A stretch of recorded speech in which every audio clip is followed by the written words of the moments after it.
This is the words of Allah. Find me one error in this, I'll leave Islam. How's that? खुदा यीशु मसीह के अजीम और कादिर नाम में आप सबकी खिदमत में सलाम पेश करता हूँ और उम्मीद करता हूँ कि आप सब खैरियत से होंगे। और हमेशा की तरह मेरी दुआ है कि खुदा आप सबको खुश रखे, महफूज रखे, खैरियत से रखे। और आपको याद होगा कि 11 दिन पहले मैंने एक वीडियो बनाई थी जिसमें शेख उस्मान को या शेख उस्मान को मैंने मुनाजरे का चैलेंज किया था। और उसके बाद 3-4 दिन बाद मैंने फिर एक और वीडियो बनाई जिसमें मैंने इसी सिलसिला में मज़ीद गुफ्तगू की और जो कुछ मुसलमान हज़रात की तरफ से अहमकाना किस्म के और कम अकली से भरपूर कमेंट्स आए थे या एतराज़ात थे, उनके जवाबात भी दिए और ये भी बताया कि जो उनके कमेंट्स थे या जो उन्होंने बातें की, एतराज़ात किए, वो कम अकली से भरपूर क्यों हैं। खैर, अभी एक और बात करने लगा हूँ इसी सिलसिला में शेख उस्मान के हवाले से, लेकिन उससे पहले आपको एक बड़ी ख़ास बात बताना चाहता हूँ। अच्छा, आपको याद होगा कि जो मेरी पिछली वीडियो थी उसमें मैंने जब इस तरह से जो बड़े फजूल किस्म के और बेवकूफ़ों वाले जो कमेंट्स आए थे लोगों की तरफ से, मैंने बग़ैर किसी का नाम लिए, किसी ग्रोह का, किसी एक शख्स का नाम लिए बग़ैर जो है मैंने उसका जो है उनको एक्सपोज़ किया, उन कमेंट्स को, और बताया कि ये क्यों जो हैं ये सारी अहमकाना बातें हैं।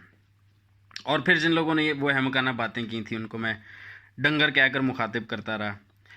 अच्छा, अब देखिए, मैंने किसी का नाम नहीं इसमें लिया, किसी शख्स का या किसी ग्रोह का, लेकिन हुआ पता क्या कि ख़ास ग्रोह है जिन्होंने बहुत ज़्यादा गुस्सा किया इस बात का, और मुझे इस बात की बहुत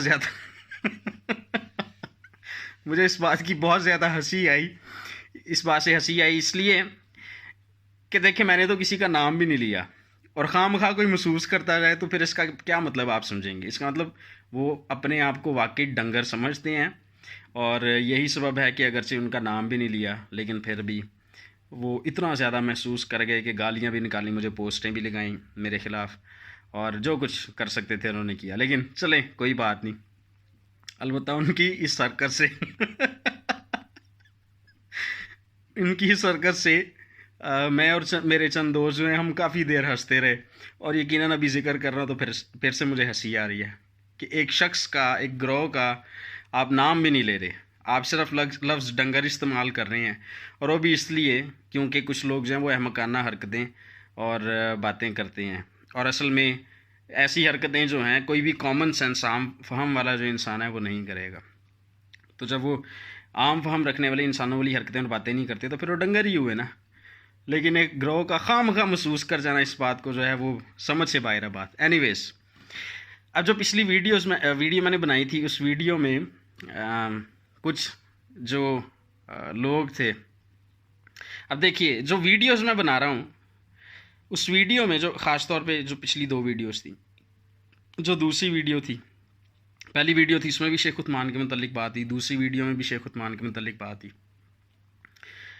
अब देखें, जो 3 में ना 13 में जिनको कोई घर में दूसरी दफ़ा सालन भी नहीं देता मांगने पर, वो आकर वीडियो पर कमेंट कर रहे हैं इंशाल्लाह मैं आपकी वीडियो का जल्द जवाब दूंगा। इंतहा नहीं होगी बेवकूफ़ी की। मतलब कि मैं शेख उस्मान को मुखातिब कर रहा हूँ अपनी वीडियोज़ में, शेख उस्मान के साथ मैं बात कर रहा हूँ, उसको मैं चैलेंज कर रहा हूँ, लेकिन तीसरा चौथा उठकर आता है और कहता है जी इंशाल्लाह आपकी वीडियो का मैं जल्द जवाब दूंगा। और मैं तो हैरान हुआ, तो पता नहीं अकल इनकी जो है वो घास चरने गई हुई है।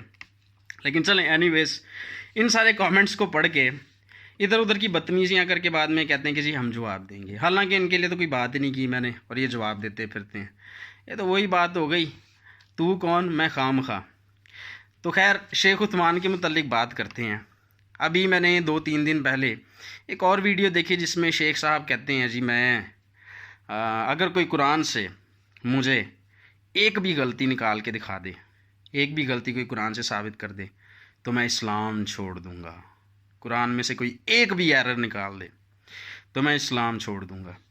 तो चलें जी, मेरा चैलेंज है शेख साहब के लिए, और ये सिलसिला आगे चलता रहेगा जब तक शेख साहब की तरफ से जवाब नहीं आता। और अगर जवाब नहीं आएगा तो हम उनको मफरूर तसव्वुर करेंगे।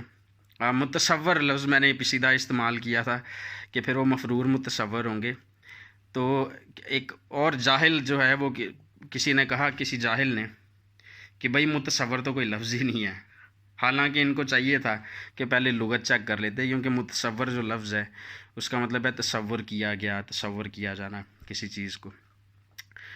تو یقیناً شیخ عثمان صاحب کی طرف سے اگر جواب دیر تک نہیں آتا کوئی، تو پھر ان کو ہم بھگوڑا ہی متصور کریں گے یا تصور کریں گے ان کو. تو اینی ویز ان کا جو یہ چیلنج ہے کہ اگر کوئی قرآن میں سے ایک غلطی بھی ثابت کر دے تو میں اسلام چھوڑ دوں گا. خیر ہم اس طرح کی شرائط نہیں رکھتے، یہ میں سمجھتا ہوں کہ جاہلانہ شرط ہے کہ جی آپ ہمارے ساتھ گفتگو کریں اور اگر آپ جیت گئے تو ہم آپ کا دین قبول کر لیں گے، اور اگر ہم جیت گئے تو آپ ہمارا دین قبول کر لیجئے گا.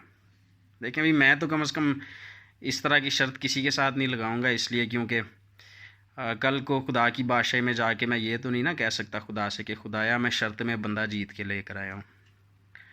تو جب تک کوئی اپنے دل سے خدا یسوع مسیح کو قبول نہیں کرتا، یا جب تک کوئی کسی اور دین کے متعلق مطالعہ کر کے اور یہ جان کے کہ اس میں چونکہ نجات نہیں ہے اس لیے اس کی پیروی کرنے کا جو ہے کوئی مقصد نہیں ہے، فائدہ نہیں ہے، تو اگر تو وہ ان ساری باتوں کو جان کر چھوڑتا ہے کسی دین کو اور پھر مسیحیت میں آتا ہے، مسیح یسوع کو قبول کرتا ہے، تو پھر اس کا فائدہ ہے. اگر شرائط کی بنیاد پر کوئی چھوڑے تو میں سمجھتا ہوں کہ یہ چھوڑنے والے کی بھی جو ہے یہ احمقانہ پن کی انتہا ہے. تو خیر شیخ عثمان صاحب کو چیلنج ہے کہ 25 صرف 25 ہیں تو بہت زیادہ اغلاط کی بات کیا نا، ایررز کی، صرف 25 اغلاط دکھاؤں گا مناظرے میں، اس موضوع پر بھی مناظرہ کر لیں. چیلنج آپ کا ہے، چیلنج قبول کرتے ہیں جی ہم، اور ہم آپ کو صرف 25 اغلاط دکھائیں گے اور آپ نے یا 25 اعتراضات پیش کریں گے اور آپ نے ان کے جوابات دینے ہیں. اگر جوابات نہ بھی آپ دے سکیں تو آپ اسلام چھوڑیں یا نہ چھوڑیں وہ آپ کا فعل ہے، البتہ آپ کا چیلنج ہے وہ ہم نے قبول کر لیا ہے. ٹھیک ہے جی. اس ویڈیو کو بھی زیادہ سے زیادہ شیئر کریں، شیخ عثمان تک بھی پہنچائیں، اور میں امید کرتا ہوں کہ وہ ان ویڈیوز کا جواب ضرور دیں گے. اگر نہیں دیں گے تو کوئی بات نہیں، بھگوڑے تو متصور ہوں گے ہی وہ. تو خدا آپ سب کو بڑی برکت دے، خوش رہیے اور شادمان رہیے. جے مسیح کی.